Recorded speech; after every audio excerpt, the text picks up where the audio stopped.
Note, this review discusses events depicted in the final season, and final episode, of Schitt's Creek. From the opening moments of the first scene of last night's Schitt's Creek finale episode, it was clear, nothing would change, and everything would. The day did have a slight singultus, said Moira, upon waking David on the morning of his wedding day. And there it was, clear as a mission statement. Moira was still Moira, that same affected diction, the same penchant for circumlocution, the same tendency to minimize others' distress. Because by singultus she meant hiccup, and by hiccup she meant downpour. Those of us who prefer Moira's bonzo pronunciations to her obscure vocabulary had but to wait a few minutes to get handed one last gem, unless it was the year I booked that international campaign for Lukey Lou Banaku Lahrs. But later she greeted daughter Alexis warmly, even going so far as to compliment her appearance, this from the woman who once remonstrated Alexis for her choice of diner entree, a heavy salad might as well be a casserole.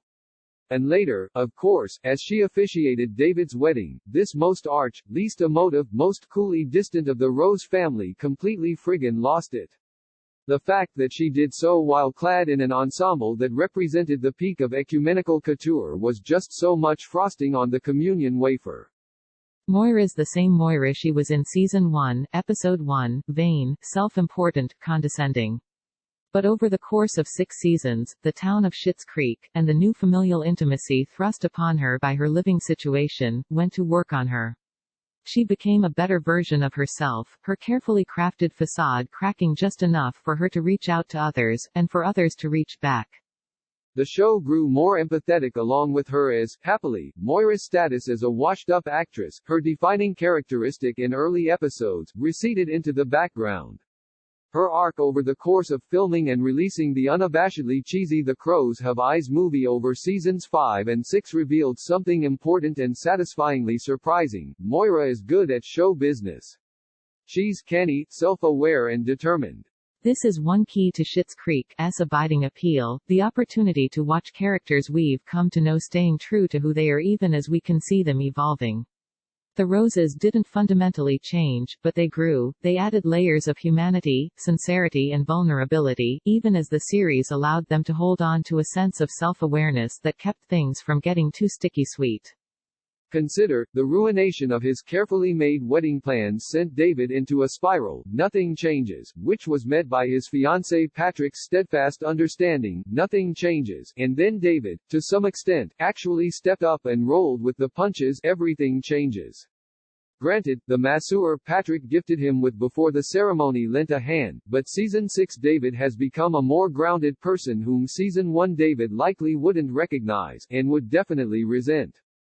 Season 1 David would also be mystified by Season 6 David's decision to stick around Schitt's Creek, much less to end up married to a sweet-natured, practical pair of dockers in human form like Patrick, much less to start a life together in a kitschy Thomas Kincaid goes to the suburbs cottage number, but then, nothing changes, and everything does.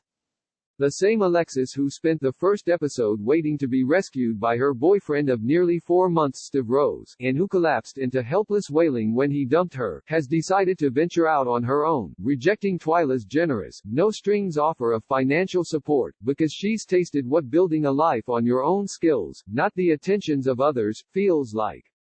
And as for long-suffering Johnny Rose, who spent his years in Schitt's Creek up to his half-Windsor in a state of perpetual exasperation that sent those eyebrows undulating like a pair of woolly caterpillars on Molly, he got the 2 things we've watched him struggling for: 1. His family secure again, and 2. Vindication. The final episode was long on grace notes for various characters, as was last week's episode, which gave David and Stevie a final driveway moment.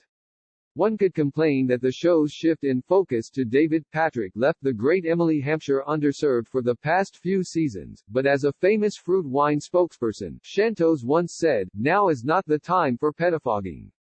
Now is the time to be grateful for a show that never aspired to be a joke-dense fusillade of gags like 30 Rock or Unbreakable Kimmy Schmidt, that let itself be driven as much by the relationships among its characters as by the conflicts between them, that found the humor in characters silently reacting to one another."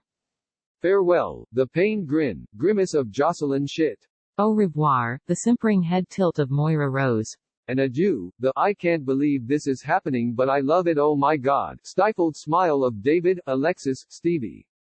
I think I'll miss you most of all.